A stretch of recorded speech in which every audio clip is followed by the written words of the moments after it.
Assalamualaikum warahmatullahi wabarakatuh. Selamat berjumpa lagi. Kali ini saya akan melanjutkan upaya hemat listrik di era pandemi bagian yang keempat. Pada bagian keempat ini saya akan lebih banyak menjelaskan tentang audit listrik di rumah sakit.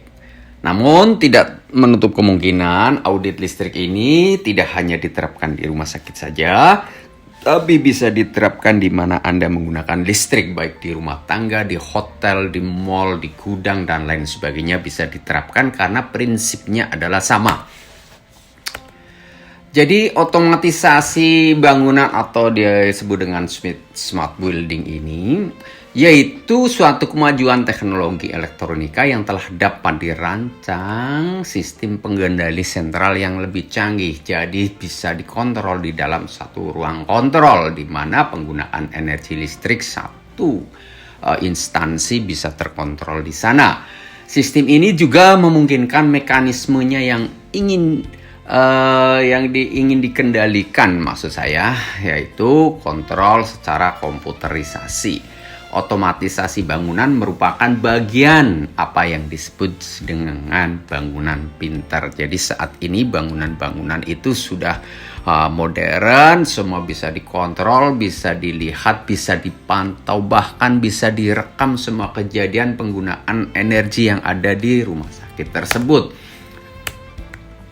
Bagaimana pengetatan otomatisasi bangunan tersebut? Setidaknya memiliki 3 unsur yang harus kita perhatikan, yaitu pengamatan pemakan energinya. Kita harus pantau sejauh mana efektivitasnya, sejauh mana penggunaannya, sejauh mana tingkat resikonya.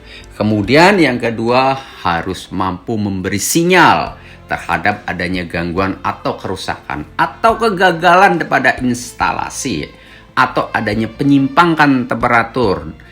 Perlu diingat bahwa kejadian suatu kegagalan listrik yang berpotensi membawa bencana yang terburuk adalah kebakaran, adanya temperatur penggunaan energi. Itu harus di-setel. Makanya di dalam ruang-ruang kontrol itu selalu dibutuhkan di sana ada kontrol suhu, kontrol kelembaban. Itulah fungsi daripada fungsi monitoring terhadap keselamatan kerja listrik. Yang ketiga adalah pengendalian kemampuan beroperasinya. Persyaratan instalasinya yang sudah disebutkan pada bab-bab sebelumnya tentang penggunaan kabel dan lain sebagainya tidak saya ulang di dalam bab sekarang. Catatannya harus diketahui. Dalam mewujudkan potensi penghematan energi, setidaknya ada 4 kemungkinan yang akan dihadapi oleh pemilik, baik rumah sakit, industri, rumah tangga, ataupun gudang-gudang logistik, yaitu tanpa biaya, bisa dengan biaya rendah, bisa dengan biaya menengah, dan biaya tinggi. Ini hasil yang didapat pada saat Anda melakukan audit energi. Kemudian bagaimana tahap pengumpulan data primer tadi? Ya, sekurang-kurangnya ada suatu pengukuran. Hal ini dikarenakan pada tahap ini dilakukan pengukuran untuk mendapatkan data primer. Misalnya untuk mendapatkan data konsumsi energi listrik selama 3 kali 24 jam. Auditor perlu melakukan pengukuran secara langsung. Ini cukup 3 kali 24 jam. Peralatan yang saya buat tadi mampu merekam selama 60 kali 24 jam.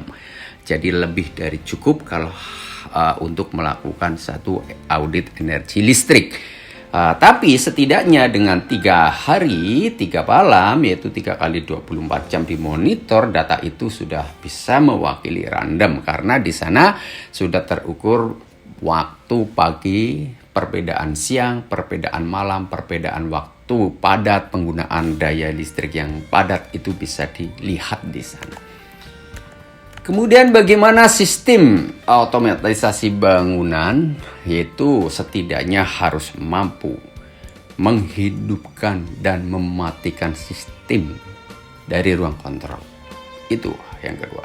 Yang kedua, mengontrol semua elemen yang penting penentu. Setidaknya kalau tidak semua bisa dilakukan menghidup mematikan, itu bagian-bagian yang penting harus dikontrol. Suhu, kelembaban, kecepatan aliran udara itu harus ada kontrol sistemnya. Walaupun sekarang sudah banyak juga rumah sakit yang menggunakan ini, walaupun pada instalasi tertentu, misalnya yang sudah diterapkan MOT itu misalnya di ruang bedah atau ruang OK. Tapi ke depannya rumah sakit sudah membutuhkan seluruh bagian-bagian yang lebih penting lagi, bila perlu seluruh bagian-bagian yang ada di rumah sakit. Kemudian yang tidak kalah pentingnya adalah merekam gangguan-gangguan yang terjadi tadi, seperti alat yang sudah saya sampaikan di atas. Mampu merekam berapa suhu, kelembaban, tegangan listriknya, arus listriknya, impedansinya berapa terukur, kemudian flow aliran udara bisa terukur dan terekam. Bahkan sampai penggunaan biaya listriknya menggunakan berapa watt, berapa rupiah totalnya, kita bisa setting. Berapa tarif listrik per kWh dari PLN itu pun bisa diukur. Itulah masa depan dari seluruh bangunan, mestinya harus seperti itu. Bapak Ibu, saudara semua, khusus buat mahasiswa saya, penerus generasi muda itu Anda harus sudah sampai pada level yang berpikir ke sana. Bagaimana yang berikutnya adalah dengan otomatisasi bangunan untuk tujuan konversi energi. Tujuannya adalah bahwa mengoperasikan peralatan itu harus selamat, baik dari sisi pemeliharaannya terpantau, dilaksanakannya juga teliti, siapa yang melakukan, kapan dilakukan, apa saja yang dilakukan, itu harus termonitor dan terekam. Kemudian unsur yang tidak kalah penting adalah sejauh mana manpower atau tenaga teknisinya dalam melayani pemeliharaan tersebut. Tentunya sudah disebutkan juga di dalam materi saya sebelumnya, adanya edukasi, training, ekspansi pendidikan. Itu jauh lebih penting daripada hanya bekerja, tapi bekerja dengan skill dan keahlian yang terus ditingkatkan, itu jauh lebih bagus. Yang berikutnya adalah training, tadi sudah saya sebutkan, sangat mendukung. Semakin orang keilmuannya tinggi, semakin lebih santai di dalam memecahkan suatu masalah.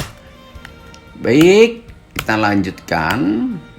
Bagaimana tentang audit energi? Sementara gedung telah dibangun dan sudah digunakan, terutama kita perlu mengetahui sejauh mana efisiensi penggunaan energi di bangunan tersebut, baik secara keseluruhan maupun untuk masing-masing sektor penggunaannya. Ini bangunannya sudah ada, bagaimana kita mengukurnya? Maka dari itulah kita wajib melakukan audit energi. Yang harus dilakukan apa? Dicek secara berkala. Apakah sudah tepat, efisien, dan rasional? Dengan audit energi, indikasi kebocoran energi dapat dilacak, ditelusur, ditentukan langkahnya seperti apa.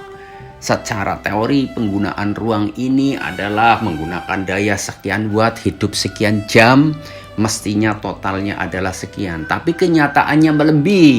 Mana yang dilanggar? Mana yang keliru? Apakah tidak disiplin dalam penggunaan AC? Apakah pada saat sudah jam kerja tutup, lampu masih hidup, AC masih hidup? Itulah yang kita gali terus, bagaimana untuk bisa mendapatkan tingkat efektivitas di dalam penggunaan energi listrik tadi. Ruang lingkup dalam audit energi itu apa? Yaitu identifikasi penggunaan energi, misalnya ruang OK, berapa PK yang digunakan, berapa jam waktu yang digunakan. Kemudian observasi tingkat penggunaan energi, bangunannya jenis bangunan yang high risk atau tidak, itu juga harus diperhatikan. Perlu penanganan khusus, perlu suhu khusus, atau perlu yang sangat spesifik, itu juga harus diperhatikan. Penggunaan energi tertinggi adalah heating, ventilation, air conditioner. Itu juga harus diperhatikan. Bagaimana tentang kelayakan pakai dari peralatan-peralatan termasuk AC-nya. Kemudian diketahuinya potensi terbesar untuk memperbaiki efisiensi tadi. Potensinya di mana yang menyebabkan kebocoran energi yang lebih besar tadi harus diperhatikan. Kemudian perbaiki tingkat efisiensi itu. Tadi sudah disebutkan di atas. Kalau tanpa biaya harus segera diselesaikan. Biaya kecil harus segera diselesaikan dalam jangka pendek. Ada dengan biaya menengah harus ada progres jangka menengah. Atau bahkan perubahan yang sangat total harus diselesaikan dalam jangka waktu panjang dan dilakukan perencanaan dengan yang baik dan harus terstruktur. Ingat, audit energi bukan hanya orang teknik yang melakukan, tapi semua aktivis yang ada di rumah sakit itu, dari manajemen tertinggi sampai staf yang terendah harus terlibat di dalam dan dikampanyekan di dalam penggunaan energi listrik tadi. Jadi pada awal yang bisa dilakukan secara tidak terlalu rinci dulu, yaitu tergantung pada kompleksitas bangunan. Kalau bangunannya sudah dipakai sudah lama, biasanya akan jauh lebih sulit karena tidak ada perencanaan. Panelnya juga bisa jadi tidak terukur, tidak terpelihara. Memulainya dari mana? Data dulu semua peralatan yang ada di rumah sakit, data dulu panel-panel yang ada di rumah sakit, pelihara panel-panel tersebut, dimonitoring. Itu langkah awal di dalam penggunaannya.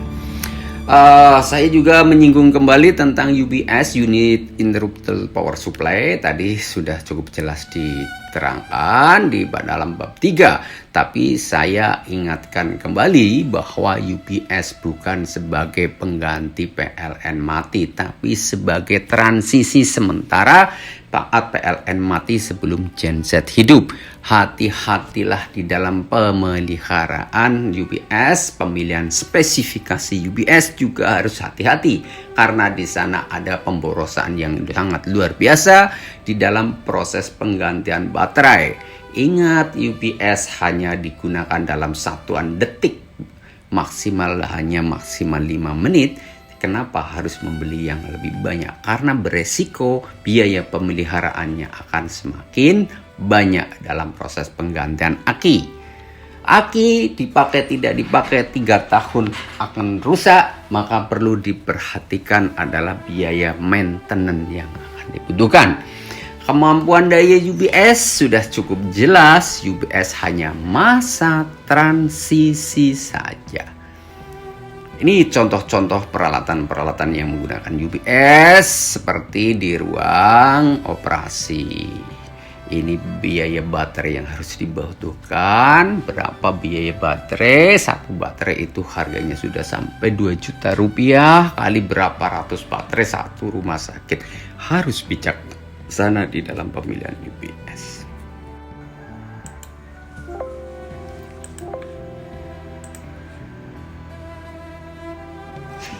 Nah, ini juga suatu contoh bagaimana ruangan operasi yang mana kebutuhan listrik sama sekali tidak boleh terputus dalam sedetik pun. Makanya dibutuhkanlah UPS untuk menjamin tentang keselamatan kerja, keselamatan dalam operasi, baik untuk pasien maupun orang sekelilingnya. Itu hal-hal inilah yang harus Anda perhatikan baik-baik.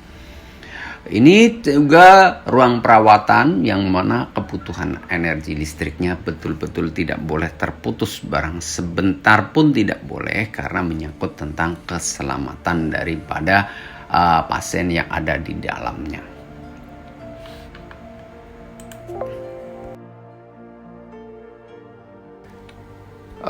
Saya lanjutkan lagi dengan prinsip di dalam manajemen energi adalah adanya leader yang memimpin untuk bidang energi.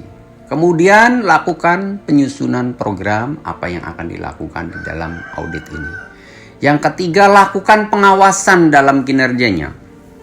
Kemudian setelah dilakukan pengawasan juga melakukan pemeliharaan serta melakukan audit secara berkala. Jadi audit energi itu tidak hanya sekali tapi lakukan secara berkala. Bagaimana perubahan terutama adalah perilaku pengguna energi tadi. Kemudian yang keenam adalah lakukan pembukuan dan pelaporan. Ini jauh lebih penting karena ini adalah data sebagai pedoman pada audit-audit yang berikutnya. Yang ketujuh, lakukan rekomendasi. Dari hasil audit tadi, rekomendasinya apa yang harus disampaikan kepada manajemen?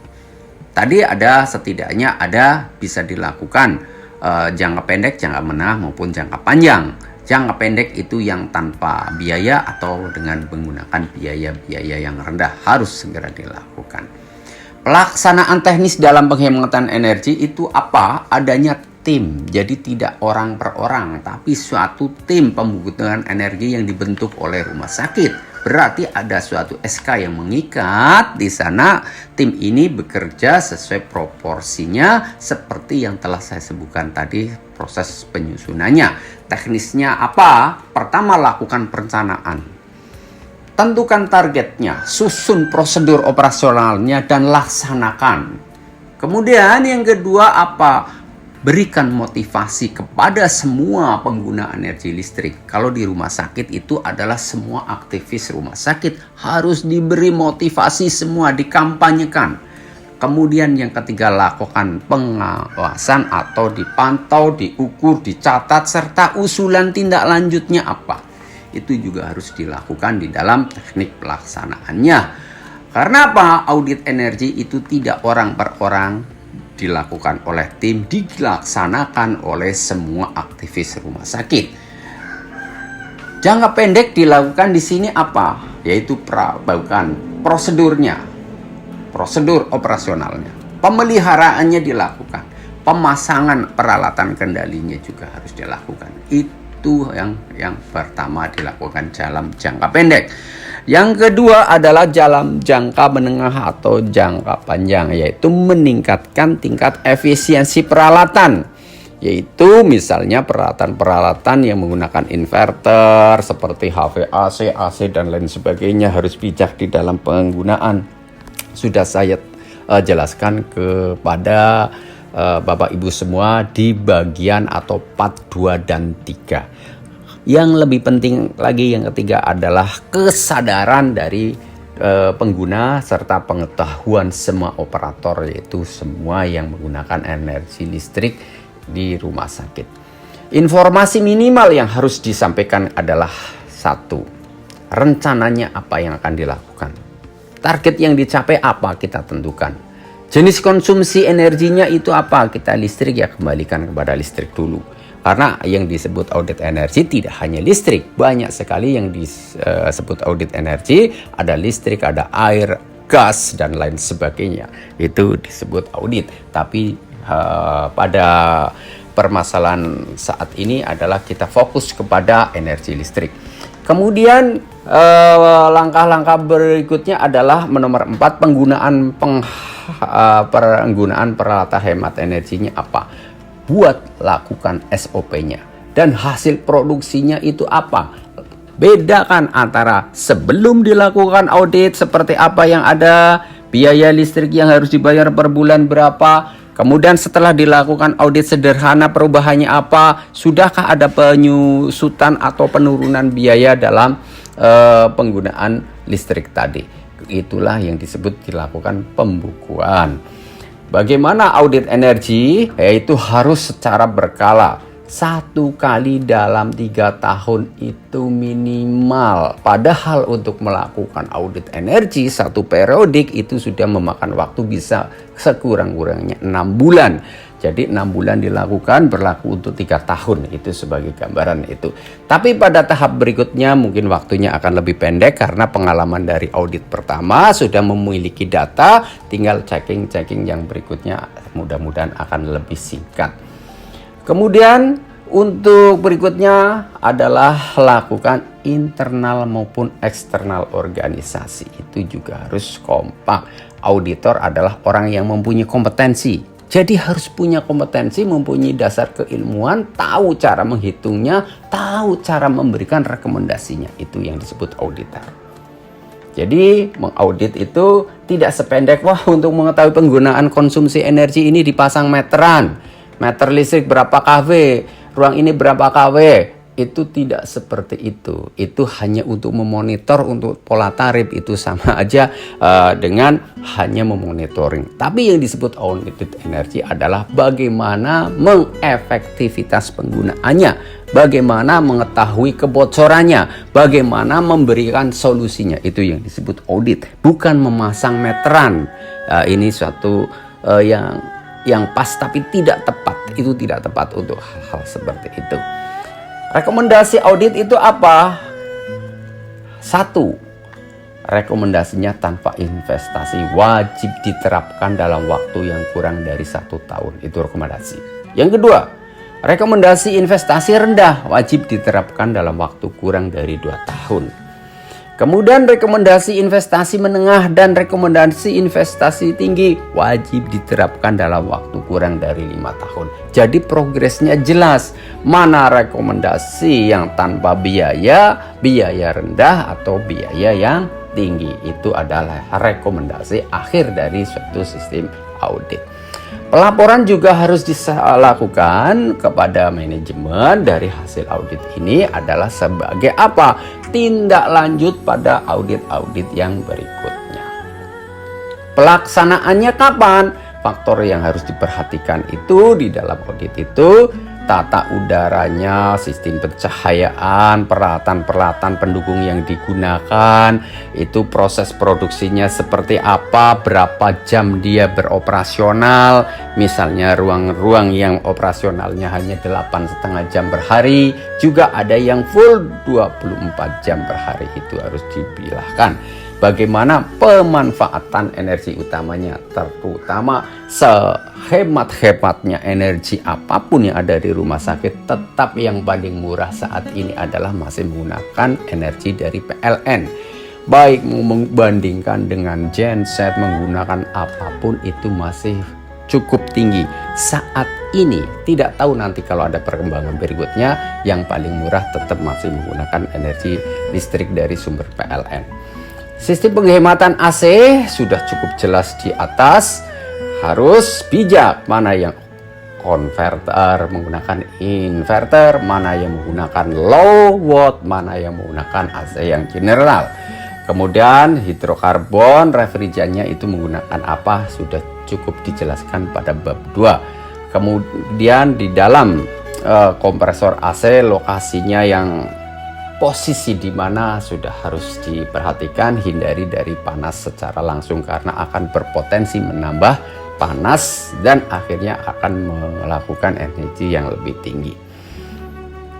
Matikan AC ruangan saat tidak digunakan, itu hal yang paling sulit. Yang bisa dilakukan adalah sistem automation karena kesadaran itu kadang-kadang tidak muncul pada setiap orang, tapi yang paling bagus adalah sistem otomatisasi.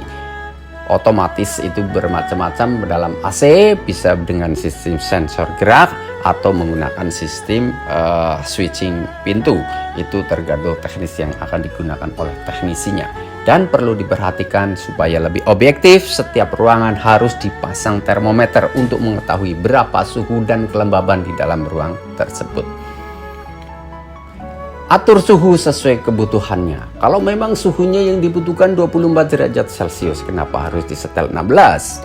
Kalau memang suhunya 22 derajat Celcius, kenapa harus disetel 16? Karena itu menyangkut kinerja kompresor. Kompresor bekerja secara terus-menerus, berpotensi penggunaan listrik yang sangat besar. Itu juga harus diperhatikan. Untuk ruang lobi tidak harus dingin, tapi cukup menggunakan ruang yang nyaman. Dingin dengan nyaman tidak sama. Karena apa? Ruang lobi biasanya ruangannya cukup luas, pintu sering terbuka, juga di sana ada jendela-jendela kaca yang berpotensi cahaya masuk, sehingga harus bijak dalam pemilihan suhu di ruang lobi. Operasional AC sentral itu juga harus bijak. Walaupun ada beberapa teori, misalnya 30 menit sebelum jam kerja itu dinyalakan dulu, dan 1 jam kemudian kompresor AC baru dinyalakan. Jadi kipasnya dulu dihidupkan baru kompresornya. Begitu juga saat pulang kerja, saat mematikan 30 menit sebelum jam bubar, kompresor sudah dimatikan, baru sisa-sisa suhu tadi nyaman sampai 30 menit ke depan. Dan ini tidak mudah untuk dilakukan. Pasti ada saja alasannya untuk menghalangi kegiatan ini. Nah, disinilah dibutuhkan suatu kerjasama semua pengguna energi listrik. Kalau memungkinkan, seperti tadi dengan smart boiling tadi, bisa dikontrol dari ruang kontrol. Yang ke-8, pastikan tidak ada udara luar yang masuk ke dalam ruang ber-AC. Karena apa? Udara yang dari luar lebih panas. Pada saat penggunaan AC, pintu jendela masih terbuka, tidak akan pernah tercapai. Karena apa? Terjadi perbedaan suhu antara luar dan dalam, dan terjadi perbedaan tekanan. Itu berpotensi melakukan penggunaan energi yang sangat boros. Yang tidak kalah penting juga lakukan pemeliharaan secara berkala. Ini sudah cukup jelas penghematan melalui cahaya, ada lampu reflektor dan lampu hias dan lain sebagainya, sudah cukup jelas di dalam bab 2. Ini rekomendasi-rekomendasi di dalam audit energi dari SNI. Ini juga penting untuk Bapak Ibu gunakan sebagai pedoman. Gunakan lampu yang bereflektor, sudah dijelaskan di bab 2. Saklar kelompokan, bila perlu menggunakan sensor. Gunakan automation, akan lebih bagus karena sistem otomasi ini bisa menjawab walaupun tetap ada kendala, tapi setidaknya sudah diminimalisir suatu kendala tadi. Matikan lampu ruang, manfaatkan cahaya alami, bersihkan reflektor secara berkala. Ini menyangkut proses pemeliharaan. Jadi solusinya apa? Gunakan sensor. Kecepatan eskalator juga diatur. Kalau tidak ada orang yang lewat harus mati. Pada saat yang lewat sedikit jalannya pelan. Saat lewat yang banyak baru kecepatan bertambah. Itu adalah proses di dalam hemat energi. Matikan komputer, printer jika ditinggal secara otomatis. Itu suatu juga langkah di dalam hemat energi. Gunakan sistem standby pada mesin fotokopi. Itu juga suatu langkah. Jadi tidak bekerja sensor dan heater bekerja terus-menerus. Ini adalah hal yang penting. Saya ulangi lagi, pengguna listrik terbesar adalah yang berhubungan dengan motor dan heater. Sistem inverter adalah jawaban salah satu untuk meminimalisir penggunaan energi. Lakukan pemeliharaan secara berkala, itu juga suatu kewajiban untuk mendapatkan suatu kelayakan peralatan kerja yang pada akhirnya penggunaan energi. Juga harus dicatat. Biasanya teknisi itu pandai memperbaiki itu, tapi tidak mau merekam, mencatat apa yang telah dilakukan. Demikian yang bisa saya sampaikan, semoga bermanfaat. Ini adalah sesi terakhir dari sistem penghematan energi di musim pandemi ini. Semoga bermanfaat buat Bapak Ibu Anda semua. Terima kasih sekali atas perhatiannya. Wabillahi taufiq wal hidayah. Wassalamualaikum warahmatullahi wabarakatuh.